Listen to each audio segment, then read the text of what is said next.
This is one of the most significant cases that the justices have decided in recent years. Here, the Supreme Court ruling that President Trump's use of these emergency tariffs that he has implemented are illegal. It's the most significant economic case to reach the high court in years, sweeping implications for the economy and, of course, for presidential power. And at stake here are billions of dollars in revenue that have already been collected by the government. Pamela Wolf, the other significance here is that this is the first time that the 6-3 conservative court has ruled against President Trump in one of these major cases that have gone before the court since he returned to power in January. The conservative Supreme Court, the one Trump spent years claiming he owned, has ruled that the global taxes he slammed into place were illegal. He is accused of seizing Congress's exclusive taxing power, inventing an emergency that never authorized this scheme, and extracting billions under a law that never authorized a single tariff. This is the first time that 6-3 majority has gutted him on a major case since he returned in January. First-term swagger is gone. Second-term reality has arrived. The highest court in the country just told him the money machine was never his to run. My fellow Americans, this is Liberation Day, waiting for a long time. April 2nd, 2025 will forever be remembered as the day American industry was reborn, the day America's destiny was reclaimed, and the day that we began to make America wealthy again. And starting tomorrow, the United States will implement reciprocal tariffs on other nations. He tried to operate a global shakedown from the Oval Office, tax any country, any product, any day, park the cash in the Treasury, and dare the Constitution to stop him. It stopped him cold. He wanted the power of a king over trade. 6 justices just wrote that the Constitution does not give him that crown. Well, Wolf, it's a monumental ruling, and the bottom line is that the tariffs Donald Trump announced back in April on Liberation Day are gone. They have been ruled illegal by this U.S. Supreme Court. An interesting array of justices here. In the majority, ruling that the tariffs are illegal is Chief Justice Roberts, Justice Gorsuch, and Justice Amy Coney Barrett, 3 conservatives who teamed up with the 3 liberal justices, Sotomayor, Kagan, and Jackson, to rule these tariffs unconstitutional. The dissenters are Justices Thomas, Alito, and Kavanaugh. And the basis for the ruling is this: Congress, not the president, Congress typically holds the tariff power. Now, Congress passed this law back in 1977 called the International Economic Emergencies Act. And Donald Trump tried to use that law to say, well, I'm declaring an international economic emergency, therefore I'm imposing tariffs. But the majority here said, no, that law does not authorize you to impose tariffs, and no, there is not a valid international economic emergency here. So the end result, and we are still going through this, but the end result is that Donald Trump's tariffs have been struck down by the U.S. Supreme Court. But really important point I want to make, Donald Trump has said, various White House officials have said, if he loses on this basis, he will try to re-implement other tariffs through other laws, which he can try to do. However, those other laws are much more restrictive. They would not allow him to apply the type of sweeping, massive, across the globe tariffs that he tried to impose here, but have now been struck down. What the court left standing is almost as devastating as what it struck down. Trump's team is already signaling they will hunt for other statutes to rebuild some version of the tariffs. I don't have to push tariffs. I have the right to do tariffs, and I've always had the right to do tariffs. Those remaining tools exist, but they are narrow, slow, and tightly constrained by design. None of them permit the kind of sudden, worldwide, unlimited duties he announced with such theatrical force. The legal pathways still open to him require notice periods, formal findings, congressional consultation, or product-by-product justification. In short, the very features that made his original approach so politically useful, speed, scale, and unilateral shock, have been stripped away. This is the practical consequence of the ruling that matters most going forward. The spectacle of one man standing at a podium and rewriting global trade rules overnight is finished. Any future attempt will be smaller, more bureaucratic, and far easier for courts and Congress to challenge. The administration that once treated tariffs as a personal instrument of pressure now faces a constitutional speed limit it can no longer ignore. The justices did not merely invalidate one set of duties, they closed the door on the method itself. What remains is a far weaker toolkit, and a president who must now operate inside the limits he spent months pretending did not apply to him. Paula. That's right. Well, this is Chief Justice John Roberts, who wrote the majority opinion where the court agreed 6-3 that President Trump's tariffs exceed his power under the law. He wrote, quote, "The president asserts the extraordinary power to unilaterally impose tariffs of unlimited amount, duration, and scope. In light of the breadth, history, and constitutional context of that asserted authority, he must identify clear congressional authorization to exercise it." And we knew that the Chief Justice would be a key vote after what we saw at arguments. Now, we are still going through this. I want to show you, this is about a third of the opinion. It's 170 pages long. This is just a fraction of it. Wow. So we're going through it very carefully to try to understand what, if anything, the court said about what happens to all that revenue the government has already collected. I know that's a big question right now. We are carefully going through this to see if they laid out a plan, if this goes back to the lower courts. That's what we're working to figure out right now. And quick question from me, Paula. Do the tariffs immediately go away as of right now, or does it take a few days or at least maybe a few weeks for them to be removed? Well, they've been declared by the Supreme Court to be illegal. So we're going through to see if they laid out some sort of plan. But as of right now, people should not have to pay a tariff today or tomorrow, one would think. But we're looking to see, because the logistics of this are so complicated, to see if the justices waded into that, or if all of that is going to be something that's now going to be tossed down to lower courts now that the justices have ruled on the larger constitutional question here, the separation sort of powers and who has the authority to do this, right? Because while this has enormous economic implications, really this was a question about the extent of executive power. The majority opinion does not merely reject the tariffs, it dismantles the entire legal theory behind them. Chief Justice Roberts described the power Trump claimed in stark terms: the authority to impose tariffs of unlimited amount, unlimited duration, and unlimited scope, all by presidential declaration alone. The court answered that claim with a 170-page opinion that leaves almost no room for spin. Clear congressional authorization was required. None existed. What remains unresolved is the money already taken. Billions collected under a scheme the court has now declared illegal sit in a legal gray zone. They take months and months to write an opinion, and they don't even discuss that point. We've taken in hundreds of billions of dollars, not millions, hundreds of billions of dollars. And so I said, well, what happens to all the money that we took in? It wasn't discussed. Wouldn't you think they would have put one sentence in there saying that keep the money or don't keep the money, right? I guess it has to get litigated for the next 2 years. So they write this terrible, defective decision, totally defective. The opinion does not spell out a clean refund process. That question is being pushed back to the lower courts, guaranteeing months or years of further litigation, uncertainty for businesses, and political blame shifting. The practical effect is immediate in principle. The duties have been ruled unlawful. Yet the logistics of unwinding them are messy precisely because the original program was designed for speed and scale rather than legal durability. At its core, this was never only an economic dispute. It was a separation of powers case. The court drew a bright line. The president does not get to invent sweeping revenue powers and then dare the judiciary to stop him after the fact. The line has now been drawn in public, in detail, and in writing.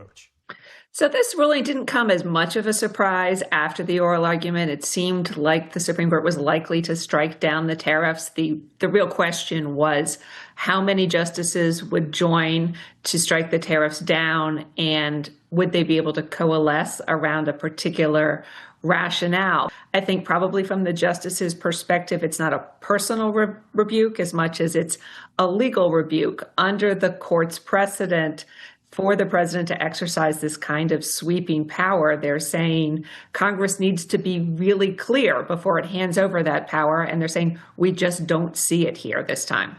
Well, the president, as we saw in that press briefing, he attacked the justices personally, and he also criticized the way they wrote the decision, saying they invalidated the tariffs but didn't clarify what should happen to the revenue already collected. I said, well, what happens to all the money that we took in? It wasn't discussed. Wouldn't you think they would have put one sentence in there saying that keep the money or don't keep the money, right? I guess it has to get litigated for the next 2 years. So they write this terrible, defective decision, totally defective.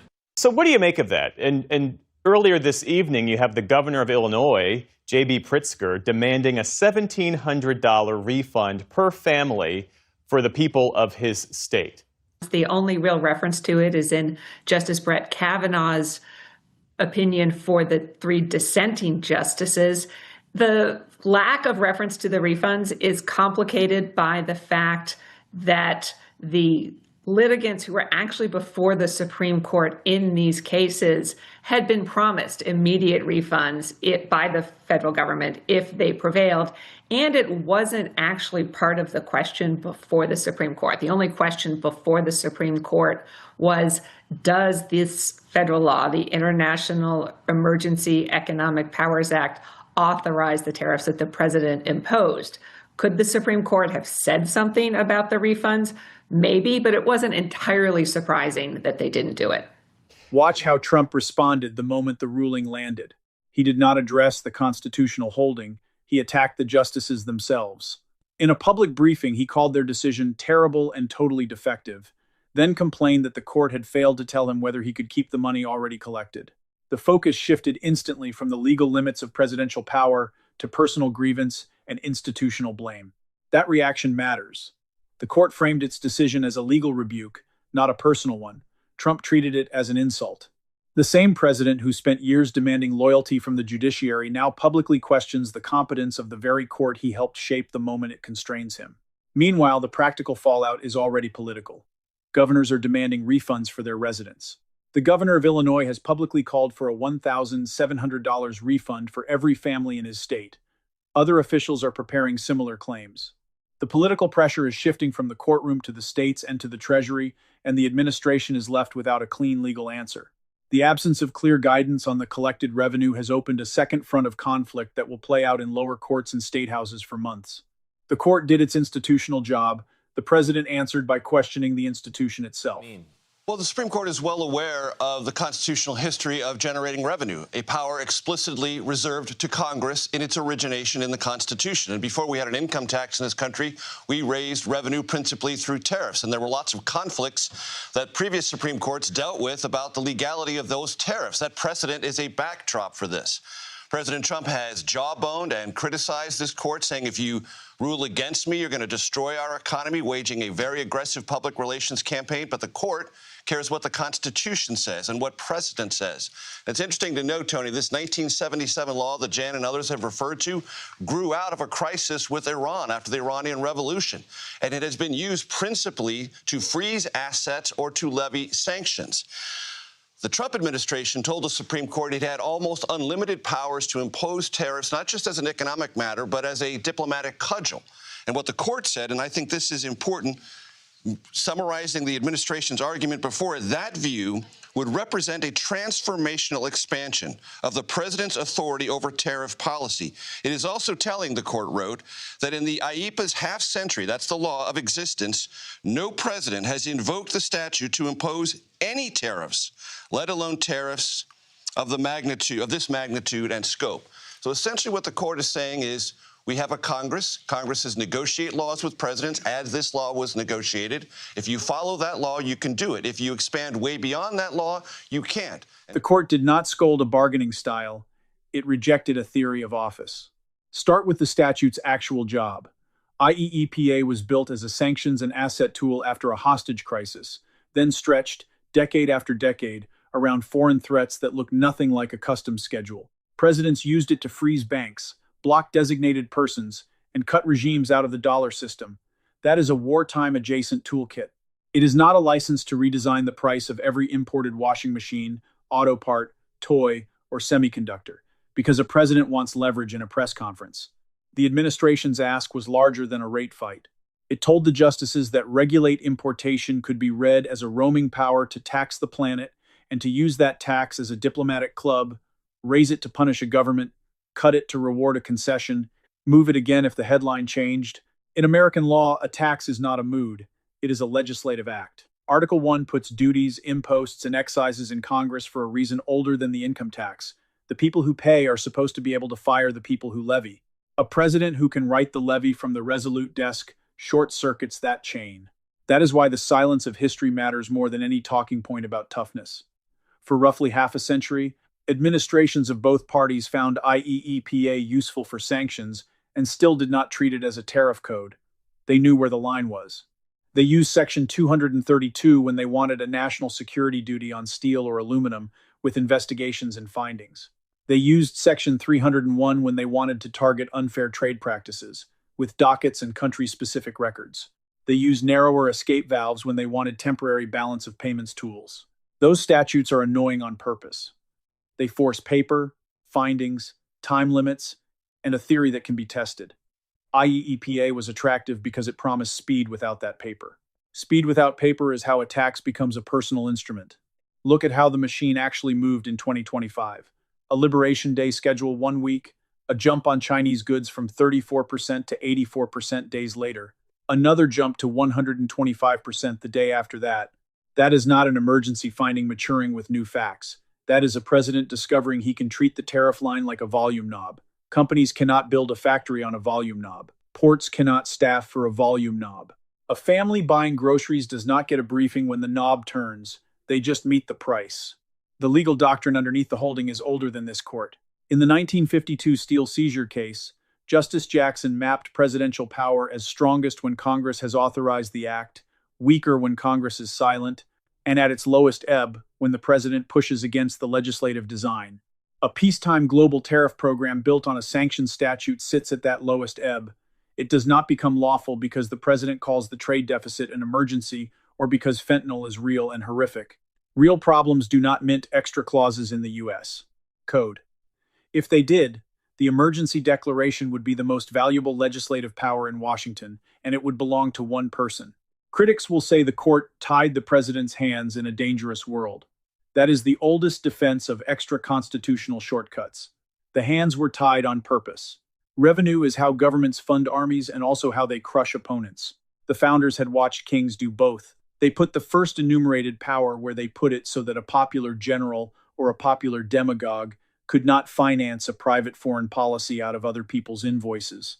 There is a second danger hiding behind the first. If IEEPA can be a tariff statute, then every emergency statute becomes a candidate for the next extraction. Export controls, shipping, energy, payments. The verb regulate appears all over the code. Once the court accepts that regulate includes tax without limit, the only remaining question is which cabinet secretary holds the list. That is not energetic government. That is government by adjective, say emergency, hard enough, and the noun changes. The dissenters were willing to live with that risk. They read historical practice, including older presidential tariff experiments, as enough to carry a modern global program. The majority was not. That split is the real news for the next 2 years. 3 justices would have let the theory run. 6 would not. Future White Houses will study that map and hunt the statutes that still have findings, clocks, and product lists. That is not a small change. A president who can only move under Section 232 or 301 cannot casually tariff a continent at breakfast and untariff it at dinner. He has to build a record. Records can be challenged. That is the point. Then comes the money already taken. The justices answered the power question and left the accounting to the lower courts. That is procedurally ordinary and politically explosive. Importers paid. Retailers priced. Customers absorbed.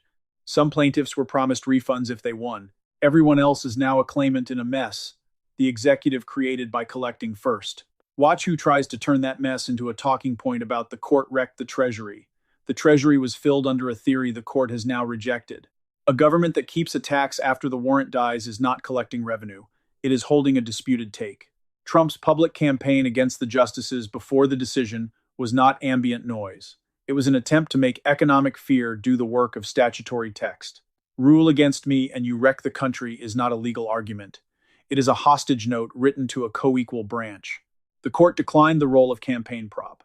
That matters for every later emergency case, this term and next. Immigration, spending freezes, deployments dressed up as domestic order. The tariff opinion is a warning flare, not a one-off trade memo. So the charge that should stick is specific. He attempted to convert a sanctions law into a personal tariff code. He attempted to govern price, supply chain, and diplomacy through a levy Congress never enacted for that purpose. He attempted to make speed a substitute for authorization. The Supreme Court said the conversion fails. What happens now is the test of whether the limit is real. If the White House uses the remaining statutes as they are written with investigations, product scope, and time, that is what a constrained executive looks like. If it tries to rebuild the same global dragnet out of thinner language and louder emergencies, the next case is already being born. If you think a president should have to ask Congress before taxing the country through the ports, say so in the comments. Like this video if the court's line on emergency power matters to you beyond one news cycle. Subscribe, because the ruling is the opening brief. The refunds, the substitute statutes, and the next emergency declaration are the rest of the case, and that is the fight this channel will stay on.